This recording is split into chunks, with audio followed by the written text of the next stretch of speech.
હાલે બ્લેન્ક છે, કોરો ચેક છે. આમાં તારી હેસિયત અને હિંમત હોય ને કેટલી અમાઉન્ટ નાખી દે.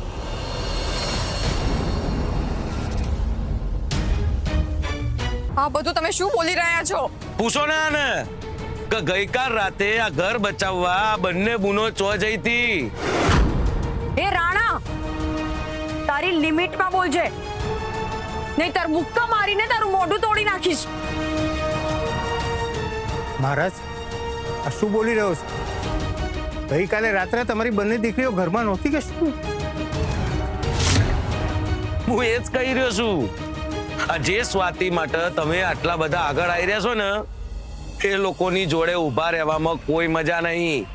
મેં કંઈ જ ખોટું કામ નથી કર્યું. મને તો બધી ખબર છે કે ગઈકાલ રાતે કુની જોડે હતા તમે બે. મારી દીકરીઓ માટે એક પણ શબ્દ આડોઅવળો ના બોલતા રાણા. પપ્પા પ્લીઝ તમે શાંત થઈ જાઓ. હા પપ્પા, હવે તમે બધું મારી પર છોડી દો. તારી તો અરે ચાલ રિંકુ, બહુ સાંભળી લીધું આ લોકોનું. કાઢો આ લોકોને ઘરની બહાર.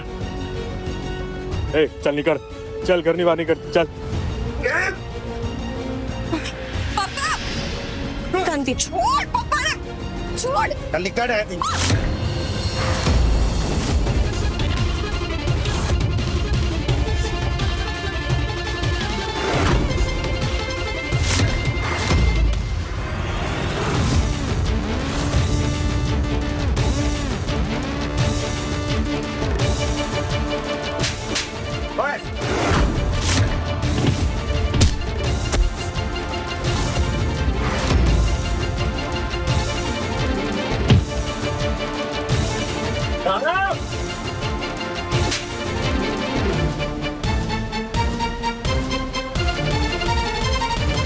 મારી પત્નીને હાથ લગાવવાની હિંમત કેવી રીતે કરી?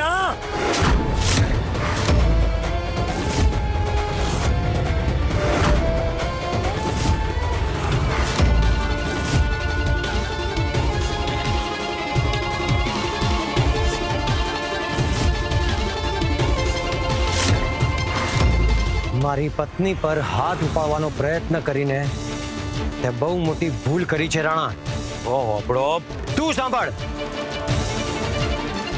ઇલીગલી ઘર પડાવવાના પ્રયત્ન કરે છે. હવે જો હું શું કરું છું. સિદ્ધાર્થ, આ શું કરી રહ્યા છો તમે? પ્લીઝ એમને છોડો. હું એને નહીં છોડું, પણ એ આ પોળ છોડશે.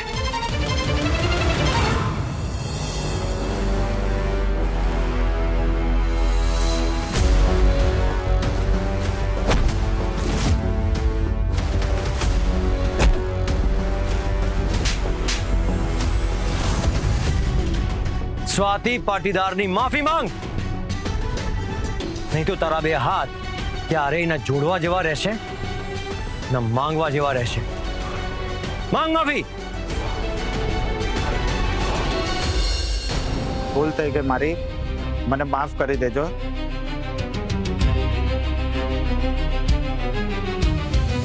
હવે સ્વાતિના મમ્મી પપ્પાની પણ માફી માંગ. આ દિયોરે આખી ગેમ બગાડી નાખી.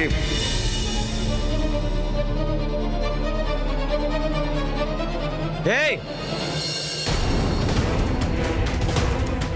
કોને ફોન લગાવે છે તું? કોઈને નહીં. બોલ, કોને ફોન લગાવે છે તું?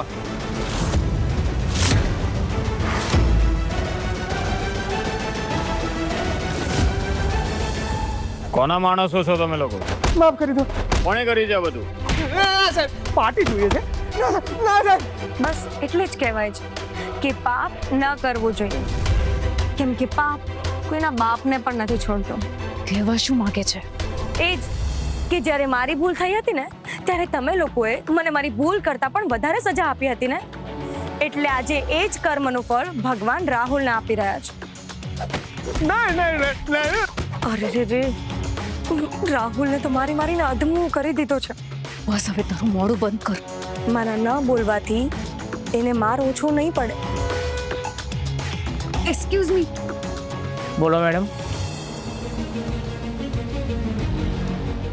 મારે તમારી હેલ્પ જોઈએ છે અંદર જે પેલો છે ને એને બહાર કાઢવા માટે.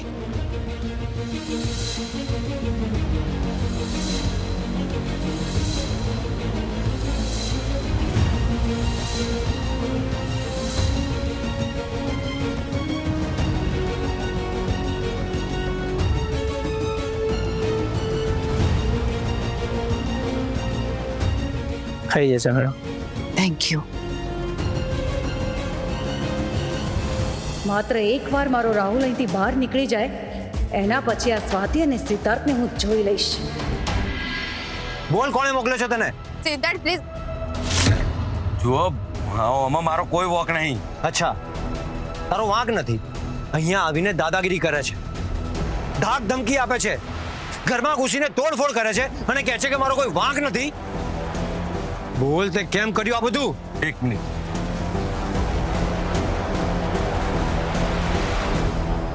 આ જુઓ, આ ઘર ગીરવે મેલીને વંદના બુને મારી જોડેથી રૂપિયા લીધા છે. આ રહ્યો કોન્ટ્રાક્ટ. જુઓ, અંગૂઠો મારીને પૈસા લીધા છે ને હવે અંગૂઠો બતાવે છે. હવે હું ઘર બાર લઈને બેઠો છું. મારા પૈસા કઢાવવા કોક તો કરવું પડે ને. જેના પોતાના ઘર હોય ને રાણા, એ બીજાના ઘર તોડે નહીં. હા, પણ બીજો કોઈ રસ્તો નહીં ને. એટલે આ રસ્તો અપનાવવાનો. તને ખબર છે હું કોણ છું? હા, બહુ મોટા બિઝનેસમેન છો તમે, સિદ્ધાર્થ પાટીદાર. તો પણ તે આ હિંમત કરી. બોલ, કેટલા પૈસા બાકી છે તારા? બોલ, કેટલા પૈસા બાકી છે? કુણાલ. જી ભાઈ. સિદ્ધાર્થ, આ અમારા ઘરનો પ્રોબ્લેમ છે. પ્લીઝ તમે આમાં વચ્ચે ના પડશો. સ્વાતિ, હું સાચું જ કહું છું. મારી માએ પૈસા ઉધાર લીધા હતા, એટલે ગમે તેમ કરીને પૈસા પાછા હું જ આપીશ. સ્વાતિ, તારે જ્યારે પૈસા આપવા હોય ત્યારે આપી દેજે, પણ અત્યારે પણ તમે ના આપશો. દયાનું દાન મારે નથી જોઈતું. સ્વાતિ, હું તારા પર દયા નથી કરી રહ્યો. લાચારીમાં લીધેલો લાભ દયા જ કહેવાય સિદ્ધાર્થ. હું તારી સાથે પછી વાત કરીશ. ના, અત્યારે જ વાત કરો. કર્યું ને, હું તારી સાથે પછી વાત કરીશ. કેમ? અત્યારે શું વાંધો છે? ભાઈ,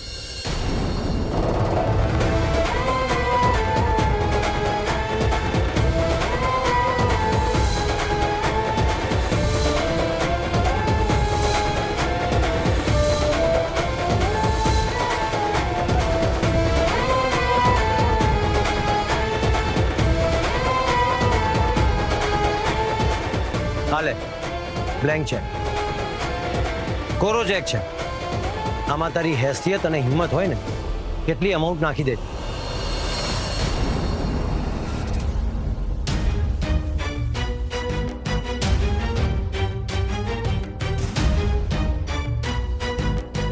અને યાદ રાખજે, ભવિષ્યમાં આ ઘરના લોકોને હેરાન કરવાના તો દૂર, ઘર ઉપર નજર પણ ના નાખતો. અને જો તું આ ઘરની આસપાસમાં ભટક્યો છે ને તો એનું પરિણામ એટલું ભયાનક આવશે કે તે કલ્પના પણ નહીં કરી હોય. Believe me. ચેક મળી ગયો ને તમને? ચાલો હવે નીકળો અહીંયા.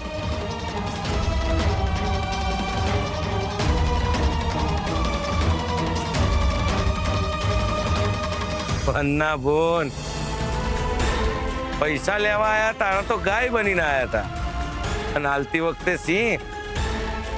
આ ના ગમ્યો દિયોર આપણને. મેં પૈસા ઇજ્જત થી આલ્યા ને તમે પૈસા આલીને ઇજ્જત લૂંટી. સાહેબ, મારી હેસિયત તો બહુ મોટી નહીં, પણ હિંમત ઘણી. મેં રૂપિયા આલીને અમની આબરૂ હાચવી, તમે મને આ રૂપિયા આલીને મારી આબરૂ લીધી. મેં હાથ ઉઠાવ્યો તો મદદ કરો, ને તમે મારી ઉપર હાથ ઉઠાવ્યો. કોઈ વાંધો નહીં સાહેબ, હું યાદ રાખીશ. વંદના બોન, ઘરમાં ખૂટે નાણા ત્યારે યાદ આવે હિરેન રાણા.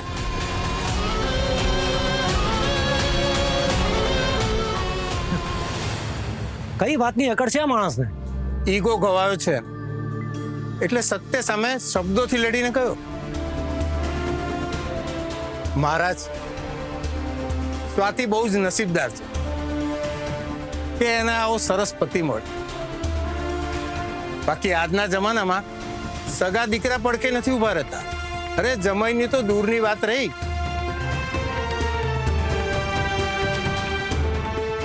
વાહ, સાચે જ તમારું કામ જોઈને ખૂબ સારું. ભગવાન તમારું સારું કરે ને ક્યારેય તમારું નુકસાન ના થાય. અમે નીકળી. મહારાજ, સ્વાતિ, વંદનાબેન, આવજો. જય શ્રી કૃષ્ણ. વાહ બેટા.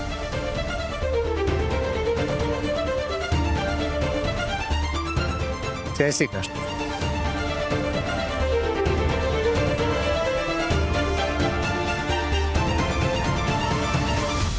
આ તમે બરાબર નથી કર્યું સિદ્ધાર્થ. પૈસા આપીને તમે સ્વાતિને ખરીદી નથી શકતા. એક મિનિટ સ્વાતિ, તારો ઈગો તારી પાસે રાખ.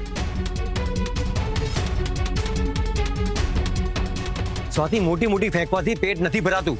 જીવનમાં પ્રેક્ટિકલ નોલેજ હોવું જોઈએ, જે તારામાં બિલકુલ નથી. મારામાં પ્રેક્ટિકલ નોલેજ છે જ. હા, એ તારો ભ્રમ છે. જો તારામાં એટલી જ તાકાત હતી તો કેમ તું ઘરના દસ્તાવેજ બચાવી ના શકી? મેં છેલ્લી સેકન્ડ સુધી પ્રયત્ન કર્યા જ હતા સિદ્ધાર્થ, પણ સંજોગો મારી સામે હતા. એટલે જ હું તને કહી રહ્યો છું કે હું જે કરું છું એ મને કરવા દે. જો સ્વાતિ, જે રીતે તે મારી બ્રાન્ડ અને મારા પરિવારની ઇમેજને બચાવી છે ને, બસ એ જ રીતે હું તારા પરિવારનું સન્માન બચાવી રહ્યો છું. That's it. કુમાર, તમારો આભાર માનવા માટે મારી પાસે કોઈ શબ્દો નથી. અરે, તમે આ રીતે હાથ ના જોડશો પ્લીઝ. તમારા કારણે જ આજે આચાર્ય પરિવાર રસ્તા પર આવતા બચી ગયું છે.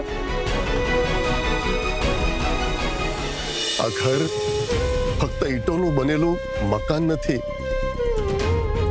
અમારા પૂર્વજોના આશીર્વાદ છે.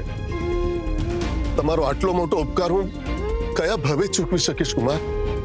જો, મેં તમને પહેલા પણ કહ્યું હતું ને કે હું આ ઘરનો જમાઈ નહીં, દીકરો છું. તમે બસ એવું સમજી લો કે જે જવાબદારી સ્વાતિની હતી એ જ જવાબદારી હકથી મેં નિભાવી છે. આ બધા નાટકો મને પાછી લઈ જવા માટે થઈ રહ્યા છે કે શું? અમે સૌ સદૈવ તમારા ઋણી રહીશું કુમાર.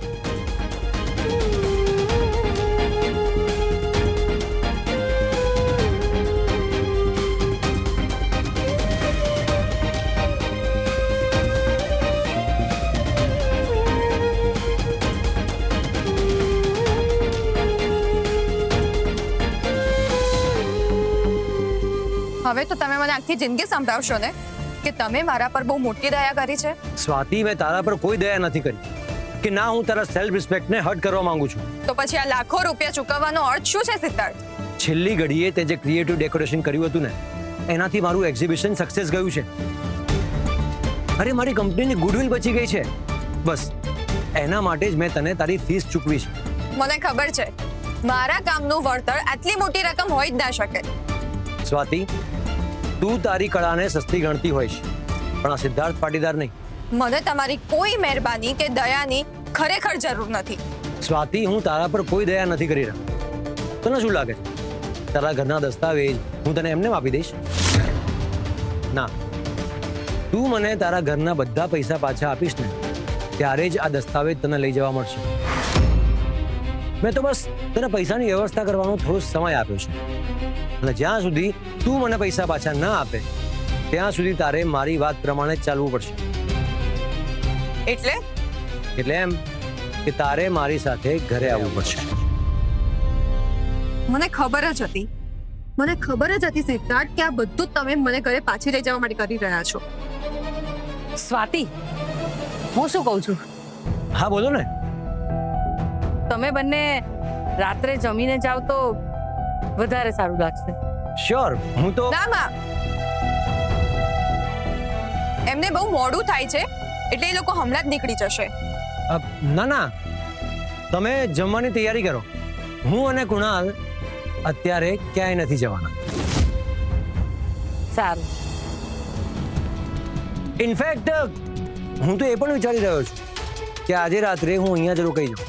સિદ્ધાર્થ, તમારું મગજ ખરાબ થઈ ગયું છે કે શું? અહીં રોકાવાનો શું અર્થ છે? પછી તમારા મમ્મી કહેશે કે મેં તમને બંધક બનાવી દીધા છે. સ્વાતિ, હું તને અહીંયાથી લીધા વિના પાછો નહીં જઉં, મીન્સ નહીં જઉં. સિદ્ધાર્થ, હું ક્યારની તમારું આ બધું સહન કરું છું. સો વોટ, કરવું પડે. જુઓ, હું માનું છું કે તમે અમારા માથા પરની છત આજે બચાવી છે, પણ એનો અર્થ એ નથી કે તમે પૈસાના જોરે મને ખરીદી શકશો. તું ચિંતા ના કર સ્વાતિ, હું એવો પ્રયત્ન પણ ક્યારેય નહીં કરું. આજે હું તને અહીંયા ડરાવવા કે બ્લેકમેલ કરવા માટે નથી આવ્યો. હું તો બસ તને બતાવવા માટે આવ્યો છું કે જેટલી મજબૂતાઈથી સિદ્ધાર્થ પાટીદાર બળજબરી કરે છે ને, એટલી જ પવિત્રતાથી એક સ્ત્રીનું સન્માન પણ કરી જાણે છે. એટલે સ્વાતિ, આ વખતે કોઈ જીતથી નહીં, તારી સંમતિ, તારી ખુશી અને સિદ્ધાર્થ પાટીદારના આદર સાથે સન્માનપૂર્વક લઈ જશે તને આ સિદ્ધાર્થ.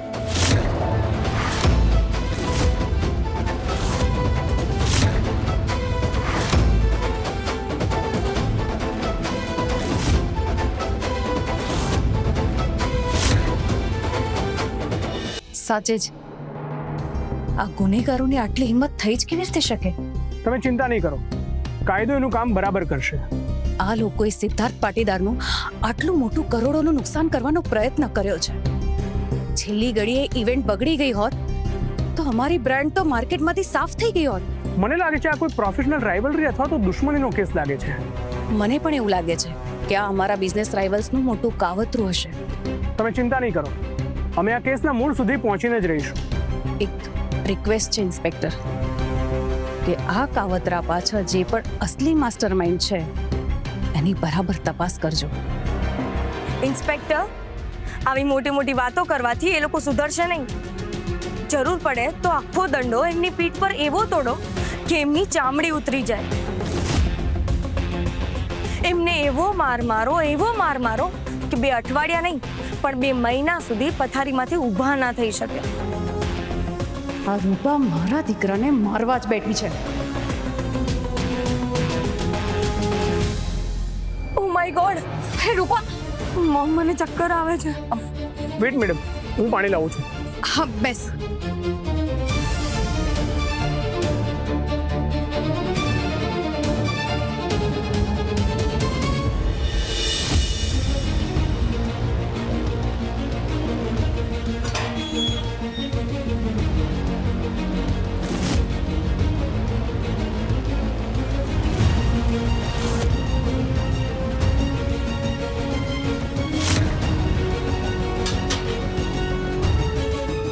કેવું લાગે છે હવે તમને?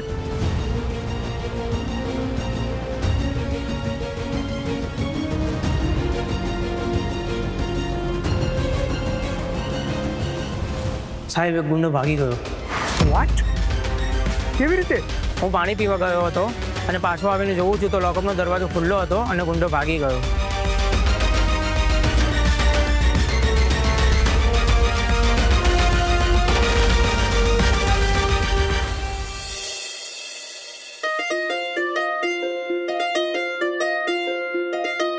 સમય બહુ ઓછો હતો ને એટલે ઉતાવળમાં સાવ સાદું જમવાનું બનાવ્યું છે, તો જરા પ્રેમથી સ્વીકારી લેજો. ને માં, એમને આ નહીં ફાવે.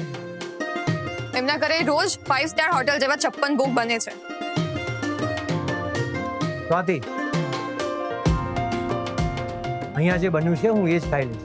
પણ આ ઉપકાર કરવો જ શું કામ છે? મેં તો ના જ પાડી હતી ને. જો સીધા ઘરે ચાલ્યા ગયા હોત તો આ બધી તકલીફ જ ના પડત.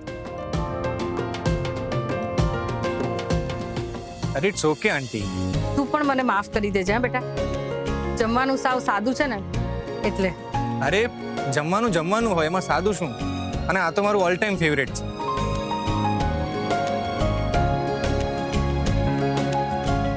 સ્વાતિ, તારે નથી બેસવાનું? ના, તમે બધા જમી લો પછી.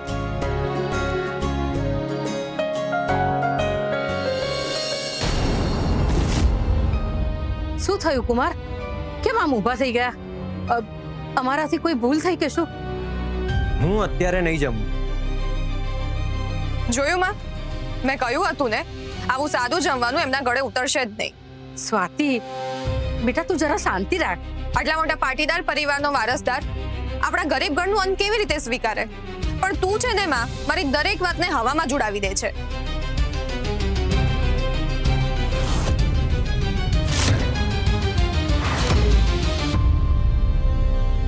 સ્વાતિ, મેં એવું બિલકુલ નથી કહ્યું કે આ જમવાનું મને પસંદ નથી આવ્યું. તો પછી આ રીતે ઊભા થઈ જવાનો શું અર્થ છે? જે સ્ત્રી બધાને જમાડે અને પોતે છેલ્લે જમે, તો પછી હું કોણ છું પહેલા જમનારો? હું પણ તારી સાથે જ જમવા બેસીશ.